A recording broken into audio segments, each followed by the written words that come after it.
হাই friends, কি খবৰ? মই আয়ুষ। আপোনালোকে চাই আছে MLD ক্ৰিয়েশ্যন। ৰং চেনেলত সম্প্ৰচাৰিত হৈ থকা বৰষুণ ধাৰাবাহিকখনৰ আজিৰ খণ্ডটোত ৰত্নাই দেৱযানীক ফোন কৰিব আৰু অৰ্ণৱৰ দেউতাক মাক মিকু আৰু ৰিয়াক যে মেডিকেলত লগ পাইছিল সেই কথাটো দেৱযানীক ক'ব।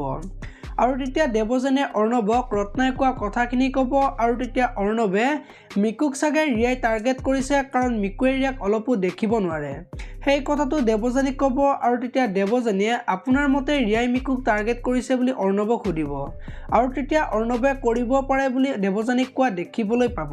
ইফালে আকৌ অৰ্ণৱে মাকক ফোন কৰিব আৰু মিকুৰ কি হৈছে বুলি সুধিব আৰু তেতিয়া ৰিয়াই যে মিকুৰ আগত অৰ্ণৱৰ লগতে গোটেই ঘৰখন শেষ কৰিম বুলি কৈছে আৰু সেই কথাটোৰ কাৰণে যে মিকুৱে বহুত বেছি ভয় কৰি আছে আৰু মিকুৰ বেমাৰ বেছি হোৱা বুলি যে ৰিয়াৰ চিনাকি ডক্তৰ এজনক যে মিকুক দেখুৱাবলৈ লৈ গৈছে সেই কথাটো অৰ্ণৱক ক'ব আৰু মিকুৱে কোৱা কথাবিলাক যে দেউতাকে একদম বিশ্বাস নকৰি যে ৰিয়াক ছাপোৰ্ট কৰি আছে সেই কথাটো অৰ্ণৱক ক'ব। এতিয়া বাৰু অৰ্ণৱে কি ক'ব দেখিবলৈ পাব আজিৰ খণ্ডটোত। আপোনালোকে বৰষুণ ধাৰাবাহিকখন চাই কেনেকুৱা পায় কমেণ্ট কৰি জনাব।